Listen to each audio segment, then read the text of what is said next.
মওতু কাসিল কুল্লু নাসিল শারিবুল কবরু বাইতিল কুল্লু নাসিল দাখিলুল।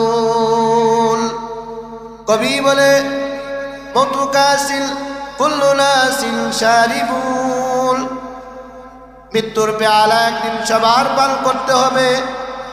কবরু বাইতিল কুল্লু নাসিল দাখিলুন, এবং কবর নামক যেই জায়গা আছে ওই জায়গায় একদিন সবার যাইতে হবে।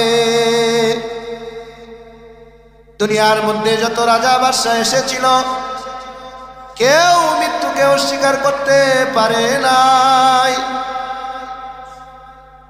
বাবা তার ছেলেকে অস্বীকার করছে, মা তার মেয়েটাকে অস্বীকার করছে, ভাই তার ভাইকে অস্বীকার করছে, কিন্তু মৃত্যুকে কেউ অস্বীকার করতে পারে নাই।